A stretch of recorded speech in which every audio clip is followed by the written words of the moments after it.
Well, oops, I did it again. We got another motorcycle in the Keep On Wrenching shop.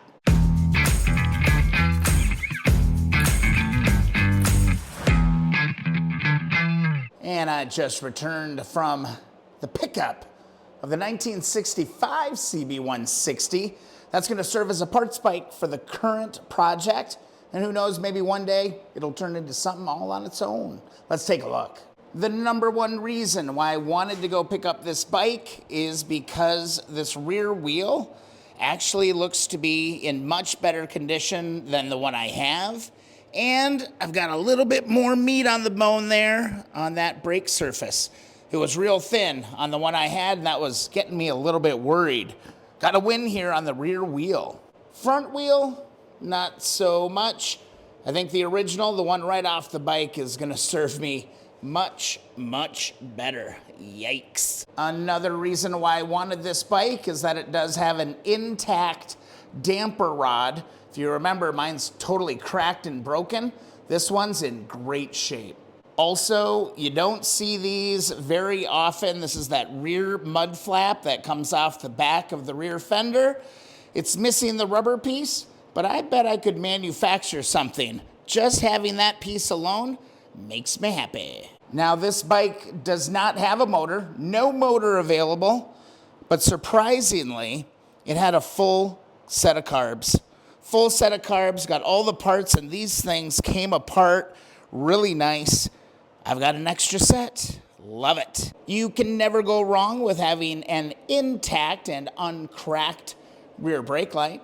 That's kind of a nice find. And check out this seat. I don't see a single puncture in it. The seat I have for the current project isn't bad, but I'm gonna compare and contrast these two. There is not a poke in this seat at all. And then it can never hurt to have another tank. If you recall, I've got bad pinholes on the current tank. So I was like, you know what? This is gonna be worth a shot. Too bad it's missing that one emblem. That would have been sweet. But inside here, it don't look bad. Let's give you a quick look inside the tank. That doesn't look too bad. I don't know what's at the bottom of it, but we'll find out. Not bad though. And if we just kind of take a look, there are no major dents in this tank at all. And you know, there might be some trouble areas down here. We'll have to check it out. We'll just have to fill it with vinegar and see what happens. Either way, hey, we got a petcock too. I don't know. I think this is gonna work out. I think it was meant to be. Gotta love that Honda wing. A couple other pieces I'm excited to have here are another set of switches. So I've got an extra set of these. And we've got a really nice gauge here, 10,548 miles on the clock. Having that gauge is great, and we got the headlight bucket. Everything looks really straight. There's no big scratches in this, so I don't think this bike's really ever been dropped. Some nice creative work done here. That's really, really cool. Yeah, somebody got creative. That's awesome. But yeah, let's kind of keep digging into this thing. There's some good stuff here. We got a cloud silver front fender. That's totally salvageable. And we've got that cloud silver rear fender. Totally salvageable. That's another great part. Somebody's gonna need it. All in all, there's still a lot of really, really good parts that I can use, and probably some of you wrenchers out there could use. It's even got the toolbox. Let's take a look inside. Maybe we'll get lucky. Well, the toolbox I have is actually in better shape. It's not quite as rusty. I've got a better toolbox. Let's see if we can get this open. Come here. Oh boy, that thing's stuck. Come on. Oh, look at this. Hot damn, look at this. This never happens. Honda logo right there. It's got the freaking toolkit in the toolbox.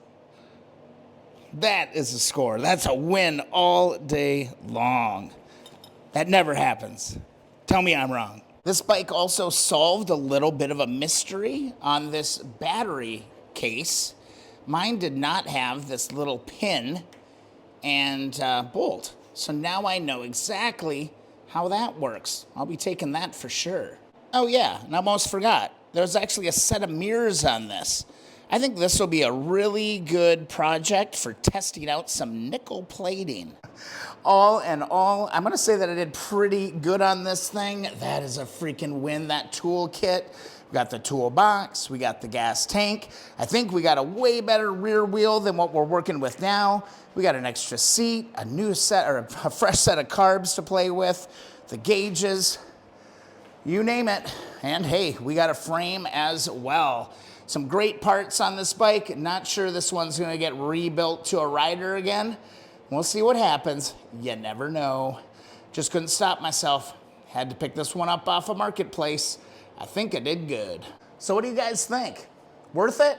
Didn't spend much, just a couple $100, and we got all these parts from a CB160 that's gonna help with the current project and probably help get a lot of other bikes on the road as well. If you enjoyed this quick, shoddy video, give it a thumbs up. It really does help the channel. Don't forget to subscribe and head on over to keeponwrenching.com and get yourself a free sticker. All right, we'll see you in the next video or live stream.